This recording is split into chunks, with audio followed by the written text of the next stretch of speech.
Bhuvanagiri SC హాస్టల్లో 10th class చదువుతున్నటువంటి ఇద్దరు అమ్మాయిలు సూసైడ్ చేసుకోవటం సంచలనం రేపింది. అది సూసైడా లేకపోతే మర్డర్ అనేది కూడా మిస్టరీగా ఉన్నటువంటి సిచ్యుయేషన్. తాకట్టులో ఉన్న బంగారాన్ని విడిపించి ఆ రోజు ఆన్లైన్ రేటుకే మేము కొంటాం. Sharma gold company. నేను ఎక్కడైతే నిల్చున్నానో అక్కడ పైన ఉన్నటువంటి హుక్స్ కి హ్యాంగ్ చేసుకున్నారు ఆ పిల్లలిద్దరూ కూడాను. ఏ ఘటనలు ఆ సంఘటనకి పురిగొలిపాయి. ఎందుకంటే ఆ పిల్లలిద్దరూ కూడా చాలా బాగా చదువుకుంటారంట. ఇంకోటి ఏంటంటే పేద కుటుంబం నుంచి వచ్చిన వాళ్ళు హాస్టల్లో ఉన్నారనుకోండి, వాళ్ళకి సరైనటువంటి టైంకి ఫుడ్ దొరుకుతుంది, అలాగే మంచి ఎడ్యుకేషన్ కూడా దొరుకుతుంది. ఇక్కడ నుంచి ట్యూటర్స్ ఉంటారు కాబట్టి వాళ్ళు చక్కగా చదువుకోవచ్చు అన్న ఉద్దేశంతో తల్లిదండ్రులు ఇక్కడికి పంపిస్తే చివరికి వాళ్ళు ఒక్క 2 నెలల్లో స్కూల్ అయిపోయి 10th క్లాస్లో నుంచి మంచి మార్క్స్ తెచ్చుకుని బయటకు రావాల్సినటువంటి పిల్లలు వాళ్ళ జీవితాలని అర్పించుకోవటం జరిగింది. ఎందుకు ఏంటి అనేది ఇప్పుడు పెద్ద క్వశ్చన్ మార్క్, $1 మిలియన్ క్వశ్చన్గా మిగులుతుంది. ఈ హాస్టల్ లోపలికి రెగ్యులర్గా ఆటో డ్రైవర్లు వస్తుంటారని, ఒక ఆటో డ్రైవర్ అయితే రెగ్యులర్గా వస్తుంటాడని, ఆటో డ్రైవర్కి ఇక్కడ కొంతమంది వంట చేసే వాళ్ళకో మరి వాడినికో తెలియదు కానీ ఇల్లీగల్ కనెక్షన్స్ ఉన్నాయని, అందువల్ల ఆ పిల్లలు చూడడం వల్లనే ఈ సంఘటన జరిగిందని చెప్పేసి చాలామంది చెప్తా ఉన్నారు. మరోవైపు ఆ పిల్లలు వేరే వాళ్ళని ఏడిపించారు, ఇద్దరు అమ్మాయిల్ని, 7th క్లాస్ చదివే పిల్లల్ని. ఆ విషయంలో హాస్టల్ వార్డెను అలాగే ఇక్కడ కేర్ టేకర్ అందరూ కూడా వాళ్ళని తిట్టినందుకు బాధపడి సూసైడ్ చేసుకున్నారని కొన్ని రకాలుగా వినిపిస్తుంది. ఏది ఏమైనప్పటికీ కూడా చనిపోయినటువంటి వాళ్ళ బాడీస్ మీద గాయాలు అయితే కనిపిస్తూ ఉన్నాయి. ఎక్స్టర్నల్ గాయాలు ఎందుకు జరిగాయి? ఎందుకంటే ఉరి వేసుకుంటే ఇక్కడ హ్యాంగ్ చేసుకుంటే ఇక్కడ మాత్రమే, నెక్ దగ్గర మాత్రమే గాయం అవ్వాలి. అది కూడా ప్రెస్ చేసినటువంటి సిచ్యుయేషన్ ఉంటుంది తప్ప ఇట్లా గీరినట్లుగా కానీ లేకపోతే ఘాట్లు పడినట్లుగా కానీ ఎక్కడా ఉండదు. మరి బాడీలో చాలా చోట్ల వాళ్ళకు, ఒక అమ్మాయికి అయితే ఇక్కడ చాలా పెద్ద గాయం కనిపిస్తూ ఉంది చీకు దగ్గర, చేతుల మీద కూడా రకరకాల ప్లేసెస్లో గాయాలు కనిపిస్తూ ఉన్నాయి. మరి ఇవన్నీ ఎందుకు జరిగాయి? ఒకవేళ సూసైడ్ అయితే కనుక ఇదంతా ఎందుకు జరిగాయి అనేది పోలీసులు సమగ్రంగా విచారణ జరిపితే తప్పించి తెలియనటువంటి విషయాలు ఇక్కడ చాలా మంది కనిపిస్తున్నారు. ఎందుకంటే 4 బెడ్స్ ఉన్నాయి. 4 అంటే పైన కింద కలిపితే ఆల్మోస్ట్ 8 మెంబర్స్ ఈ రూమ్లో ఉండాలి. మరి మిగతా పిల్లలు ఇప్పుడు స్కూల్కి వెళ్ళారా లేకపోతే పేరెంట్స్ కొంతమంది తీసుకెళ్ళిపోయారని చెప్తున్నారు. అసలు అంత హైట్లోకి ఎక్కేసి వీళ్ళు అంటే పైనుంచి ఎక్కువ ఉండాలి. మేబీ యూనిఫామ్లో ఉన్నటువంటి చున్నీలు ఏవైతే ఉన్నాయో ఆ చున్నీలకే హ్యాంగ్ చేసుకొని వీళ్ళు చనిపోయినటువంటి పరిస్థితి. ఆ చనిపోయిన తర్వాత ఇంకొక ఇక్కడ అనుమానం కలిగించే విషయం ఏంటంటే, ఆ చనిపోయాక 2 hours వరకు వాళ్ళే ఇక్కడ ఉన్నటువంటి పిల్లలు, తర్వాత కేర్ టేకరు, వార్డెన్ వాళ్ళే ఆ పిల్లల్ని కిందకి దించి హాస్పిటల్కి తీసుకుని వెళ్ళి ఆ హాస్పిటల్లో వాళ్ళు చనిపోయారని తెలిసిన తర్వాత పోలీసులకి ఇన్ఫార్మ్ చేసినటువంటి పరిస్థితి. మామూలుగా అయితే ఏం జరుగుతుంది, ఇట్లా చూసిన వెంటనే, బాడీ చూసిన వెంటనే ఇమ్మీడియట్గా పోలీసులకి ఇన్ఫార్మ్ చేయాలి. బట్ వాళ్ళు అలా చేయలేదు. ఆ తర్వాత 2 hours, ఆ తర్వాత మరో 2 hours పేరెంట్స్కి ఇన్ఫార్మ్ చేశారని చెప్పి ఇవన్నీ కూడా అనుమానాలు రేకెత్తిస్తూ ఉన్నాయి. చాలామంది వాళ్ళ ఆ పిల్లల కోసం, న్యాయం కోసం పోరాడుతూ ఉన్నారు. సేమ్ టైం ఇక్కడ ఉన్నటువంటి వంట చేసే ఆమె కూడా ఇక్కడే ఉన్నారు. ఆమెతో కూడా ఒకసారి మాట్లాడదాం. ఏం చేస్తారు ఇక్కడ మీరు? మీ పేరేంటి? మా పేరు ప్రేమిల అండి. ఏం చేస్తారు ఇక్కడ మీరు? మేము ఊడ్చి కుక్కుకు కూరగాయలు అవి కోసి ఇస్తాం. వంట చేస్తా దాంట్లో హెల్ప్ చేస్తారు? హెల్ప్ చేస్తాం. మీరు కూడా వంట చేస్తారా? ఇంకా వాళ్ళు లేని టైంలో చేస్తాం మేడం. వాళ్ళు లేని టైంలో. ఈ పిల్లలు ఎప్పటి నుంచి ఉన్నారు ఇక్కడ? ఈ పిల్లలు 4th క్లాస్ నుంచి ఉన్నారు మేడం. ఎప్పటి నుంచి ఉన్నారు? 6 ఏళ్ళ నుంచి ఉన్నారు. మంచి పిల్లలేనా? మంచి వాళ్ళు మేడం, బాగా చదువుకుంటారా? చాలా మంచి వాళ్ళు మేడం. చిన్న అమ్మాయి నుంచి వచ్చింది ఇక్కడ. బాగా చదువుకుంటారా? మంచిగా చదువుకుంటారు. ఏంటి 15 రోజుల క్రితం ఏదో గొడవ అయిందంట? అది మాకు చెప్పలేదు మేడం, వాళ్ళు తెలియదు, మాకు తెలియదు. ఇక్కడ ఎంతమంది ఉంటారు వంటోళ్ళు? మొత్తం 3 ఉంటాం. 3 ఉంటారు. హాస్టల్కి రెగ్యులర్ గా ఒక ఆటో డ్రైవర్ వస్తుంటాడు. ఎందుకు వస్తాడు ఆటో డ్రైవర్? రాడు మేడం, మనకు అవసరం ఉంటే పిల్లలకి దవాఖానకి ఇట్లా తీసుకెళ్తాడు. ఎక్కడ తీసుకెళ్తాడు? వచ్చి హాస్పిటల్కే మేడం, బాగలేకున్నప్పుడు. ఒక్కతనే వస్తాడా? అట్లేం రాడు మేడం, అవసరం ఉంటేనే మనం పిలిస్తే వస్తాడు. అదే అవసరం ఉన్నప్పుడల్లా అతనే వస్తాడా? వేరే వేరే వాళ్ళు వస్తుంటారా? వేరే వాళ్ళు రారు మేడం, ఇతను ఒక్కడే వస్తాడు పదే? ఏం రాడు మేడం అట్లా. అంటే అవసరం ఉన్నప్పుడల్లా ఇతనే వస్తాడు, అంతే కదా? మరి నిన్నేం జరిగిందమ్మా? ఎందుకు ఆ పిల్లలు ఇట్లా చేసి ఉండాలి? ఇక మనకు తెలియదు మేడం, అన్నం పెట్టి తిన్నారు, వెళ్ళిపోయినాం మేము, అంతే. ఏ టైంలో చూసారు మీరు లాస్ట్? ఇక మేము వెళ్ళిపోయినాం మేడం. ఏ టైంలో చూసావు నువ్వు లాస్ట్ వాళ్ళని? మంచిగా సాయంత్రం మేడం, మేము అన్నం పెట్టినాం. అప్పుడు బానే వాళ్ళే పట్టుకున్నారు మేడం అన్నం. అప్పుడు బానే ఉన్నారా? మంచిగానే ఉంటుంది మేడం.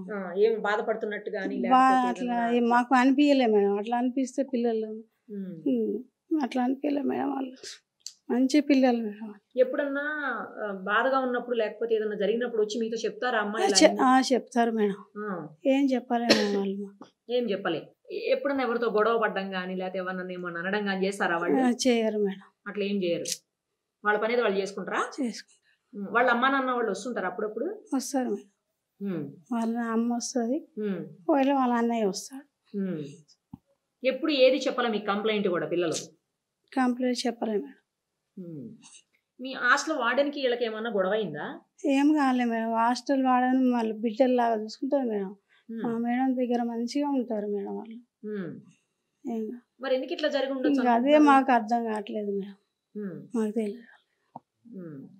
ఆ డ్రైవర్, ఆటో డ్రైవర్ ఏ టైంలో వస్తుంటాడు హాస్టల్ లోపలికి? రాడు మేడం, వీడికి కిందనే ఉంటాడు. ఎక్కడికి వస్తాడు మరి? మా దగ్గరికి ఏం రాడు మేడం. పిల్లల స్కూల్కి తీసుకెళ్తాడు కదా మేడం.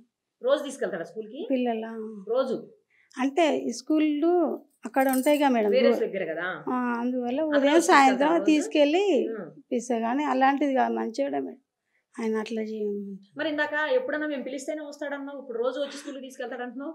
స్కూల్కి ఆయనే తీసుకెళ్తాడు మేడం. అవసరం ఉన్నప్పుడు ఏదైనా ఉంటే ప్రాబ్లం అనిపించిన పిల్లలకి పిలిస్తే వస్తాడు. ఎక్కడ చెక్కించుకెళ్తాడు వాళ్ళని?